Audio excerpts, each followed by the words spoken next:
isang mapayapang lugar, matatanaw mo ang liwanag.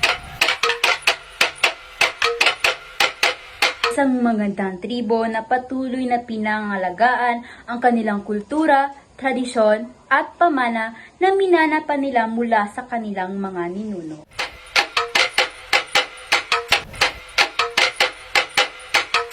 Kumusta? Magandang umaga sa ating lahat.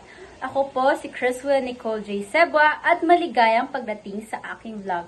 Ngayong araw, tatalakayin at tutunguhin natin ang lugar sa Mindanao, partikular sa pamayanang Maranao kung saan ating matatagpuan ang Maranao Brassware. Saan nga ba nagmula ang sining na ito? Ang Maranao Brassware ay bahagi ng matagal na tradisyon ng paggawa at paghuhulma ng tanso ng mga Maranao. Sa Tugaya, Lanao del Sur, naging mahalagang bahagi ng pamayanan ang brass casting at patuloy itong ginagawa ng mga lokal na artisan. Sa paggawa nito, pangunahing ginagamit ang tanso o brass, kasama ang wax o pagkit para sa pagbuo ng hulma. Gumagamit din ang mga artisan ng mga kagamitan para sa paghuhulma, paghubog at pagdetalye ng disenyo. Makikita sa Maranao Brassware ang ukir, ang masalimuot at tumataloy na mga pattern na bahagi ng tradisyong pansining ng mga Maranao. Ang mga Maranao artisan at ang kanilang mga pamayanan, lalo na sa Tugaya, ang nagpapanatili ng kaalamang ito sa pamamagitan ng pagpatuloy ng paggawa at pagpasa ng kanilang kasanayan sa susunod na henerasyon. Kaya, bakit ito nararapat na kilalanin?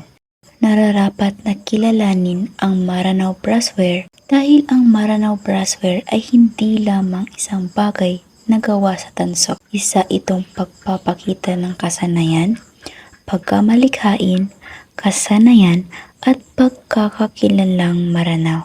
Sino nga ba ang gusto nating maabot at mabigyan ng mensaheng ito?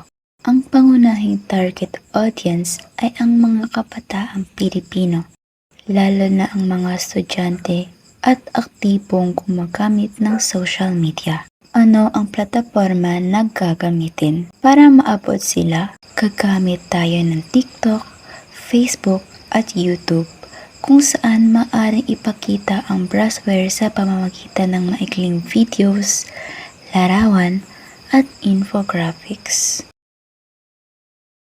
Ang produkto ay Maranao Brassware, mga tradisyonal na likhang sining na gawa sa tanso at kilala sa masalimuot na disenyo at craftsmanship ng mga Maranao. Para sa isang konkretong halimbawa, isang 8-piece brass kulintang set na gawa sa Mindanao ay maaring umabot sa 18,990.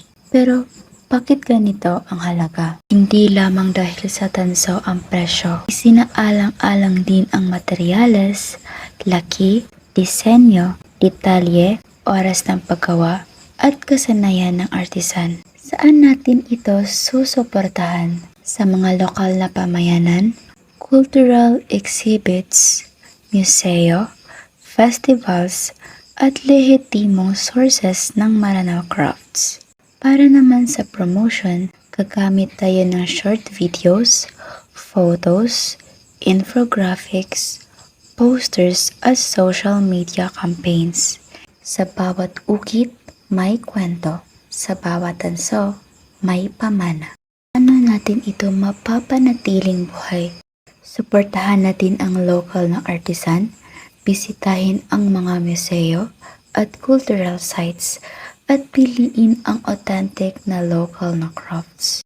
Sa huli, ang Maranao Brassware ay hindi lamang sining na dapat nating tingnan. Ito ay kulturang dapat nating kilalanin at pahalagahan. Muli, Ako si Criswell Nicole J. Sebua at daan, sa bawat ukit may kwento, sa bawat tanso may pamana.